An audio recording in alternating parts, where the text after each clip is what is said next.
Приветствуем зрителей YouTube-канала ТНВ. Сегодня мы берем интервью писателя Эльчин Сафарли. Здравствуйте. Здравствуйте. Приветствуем вас в Казани. Очень приятно.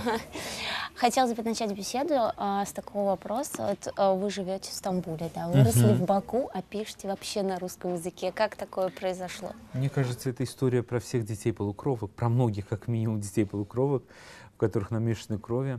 Вот. Они нигде не свои. И мне кажется, именно вот от этого у них получается создавать что-то интересное. Вот. Это уже научно доказано, что дети, в которых намешаны крови, они более легко воспринимают новую информацию, легко обучаемые. Вот так. Как ты думаешь, с этим связано? Я не знаю, как может быть иначе. Поэтому, в смысле... Уже не так, представляете. Да, это уже как бы в этом контексте эта история, конечно, про судьбу. Я не очень в нее верю. Я верю в судьбу. Сейчас объясню в чем. Что это земля, на которой ты родился, это твой пол, тело, родители. Вот. А в остальном мы очень много определяем и выбираем сами. Вот, поэтому вот в этом контексте для меня это судьба. Вот так. У меня не было возможности выбирать. Даже в Стамбул, в котором я уехал в 2007 году, это тоже это была энергия, которая вела меня за собой. Никаких объяснений тому, почему именно Стамбул, может быть, там у меня жил кто-то из родственников и прочее. Вы так вот не было. Это энергия, решили. которая меня звала. Вот. И я решил, что надо идти за ней, и первые свои книги, целых 5 своих книг я посвятил этому городу. Вот. Поэтому думаю, что все не просто так. Но вообще не верю, что в жизни что-то просто так бывает. Ну вот так как-то. Вот все-таки, живя в отрыве от русской языковой среды, да, как вам удается вот сохранить периодически изящность вашего стиля? А вы думаете, изящности? Все-таки Ну, во-первых, могу вам только сказать то, что когда ты пишешь, ты, конечно,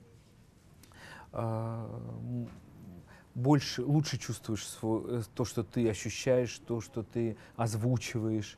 Вот когда я говорю, это чувствуется, что я живу не в русскоязычной языковой среде, хотя русский у меня достаточно неплохой, но все равно иногда ударение неверно расставляю. Вот. Еще редактора, у меня прекрасные редактора, но слог, звучание мое, я думаю, что это связано не с моим знанием языка. Это история про мироощущение, про как я вижу и ощущаю мир. Вот так. А русский язык у нас такой богатый, что мне, по-моему, можно описать все, что угодно.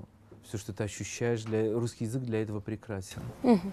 Над какой новой книгой вы работаете на данный момент? Признаюсь вам честно, что ни над какой книгой я сейчас не работаю, потому что я сейчас нахожусь в туре в поддержку «Дом, в котором горит свет». Вот. Он завершится 29 декабря выступлением в Москве. Это 25 городов за 3 месяца. Вот. Мои встречи с читателями, выступления в университетах и прочее. Могу вам сказать, что жду не дождусь времени, когда можно будет уже посвятить себя написанию новой истории. Я думаю, что я не могу как бы совмещать это дело, и выступать, и давать интервью, и писать новую историю, потому что история, в моем случае, она требует полного погружения. Не получается мне одновременно делать несколько дел. Я еще считаю, что воспитываю в себе то, что любое дело нужно совершать с упоением. Только в этом случае вот будет от него прок какой-то. Вот упоение для меня — это история про погружение, про любовь к процессу. Вот так. Так что, думаю, уже в январе начну. А не было ли желания начать писать на турецком языке, да? Как мы знаем, он близок к азербайджанскому. Нет, не было никогда желания ни на азербайджанском, ни на русском языке, хотя периодически при своими друзьями использую оба языка. Но нет, не было, потому что... Сложно объяснить. Как-то вот изначально шло все именно так. Вам проще выражать все-таки мысли на русском языке? Не думаю. Смотря какие мысли и в каком регионе я их выражаю. Нет, ну вот писать, описывать то, что мне хочется написать, это, конечно же, только русский язык.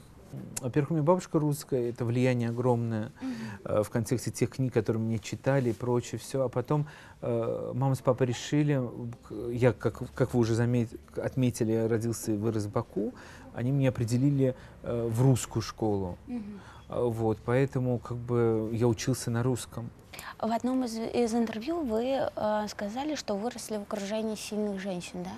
И вот не только вырос. Вокруг, посмотрите, огромное количество. А какой бы сильной женщине вы бы хотели написать? Есть вот на примете какие-то кандидатуры вообще в мире, которые были? Конечно. Единственное, что у меня не получается или не хочется, скорее, посвящать всю книгу одному конкретному человеку, это совокупность, это пазл, это собирательный образ. Вот. У каждой из них, которые я встречаю, сильная женщина, мое понимание сильная женщина, я у каждой что-то беру и собираю какой-то единый образ, который в своих книгах, вот, например, «В дом, в котором горит свет», там Аня, это противоречивый, но живой образ. Женщина, наверное, сильной. Она не думает об этом, она не называет себя, она сильная, слабая. Она просто вот как-то вот так живет, такая у нее природа. А вот в продолжении этой темы, а вот если вы сравните, например, женщин в России, вот даже в Турции или в Баку, они все сильные, вот потому что в России все-таки они именно и в семье, и в работе это выражается. То есть, да, свою силу, свою силу выражают и в семье, и работе, да? Да, да, ну в России именно, вот в других странах также. Регина, мне кажется, что это не связано ни с национальностью, ни со средой, в которой вырос человек, сформировался человек. Сила женщины, это не значит то, что она терпит для меня. Сила женщины — это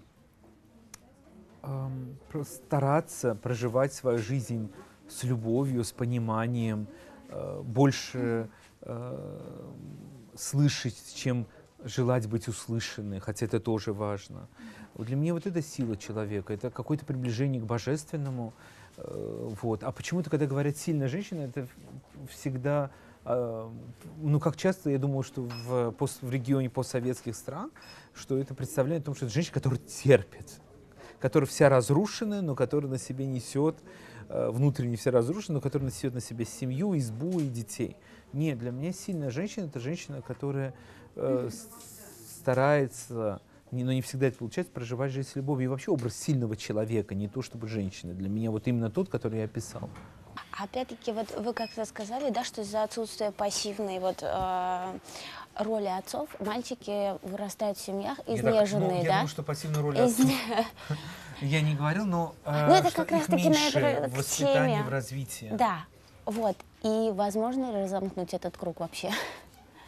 Конечно, и это должны сделать сами женщины, которые воспитывают мальчишек.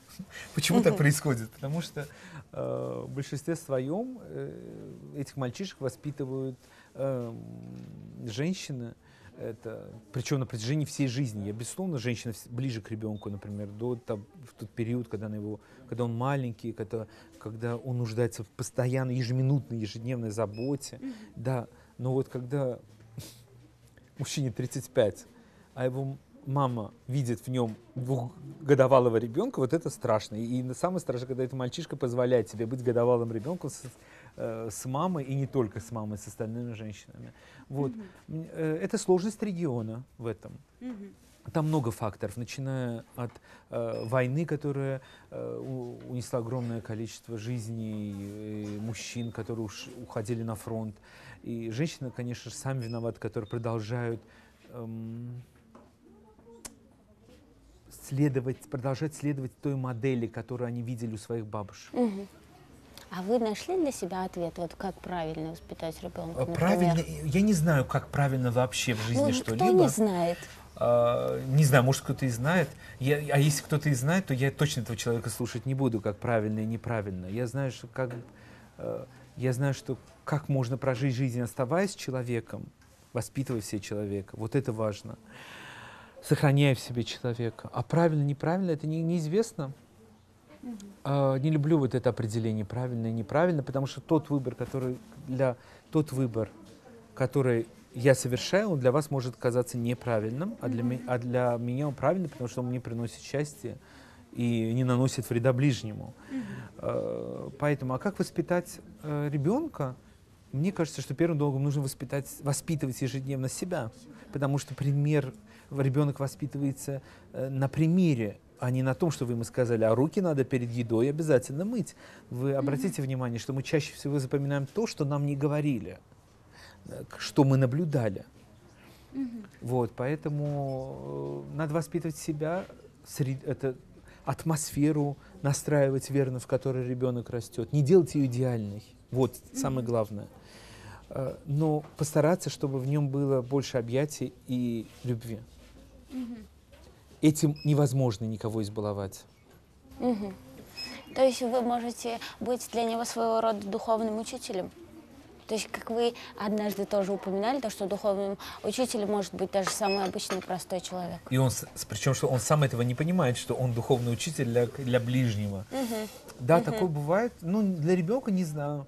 Я не воспринимаю редко, когда, почти, я не думаю, что родитель может быть духовным учителем для ребенка. Вот. Он может быть его проводником в этом мире. Он может быть для него очагом любви, заботы и понимания. Но учителем сама жизнь мне учит. И учитель не один, а ежедневно все, кого ты встречаешь. Это история про учение, про узнавание себя. А можете ли вы назвать, кто является для вас духовным учителем? Есть ли такой человек? Нет такого человека.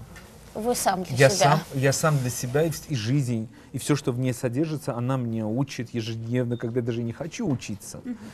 Нет, духовного учителя у меня нет, к счастью. Как вы уже упомянули в начале, в ваших книгах присутствует Стамбул, да?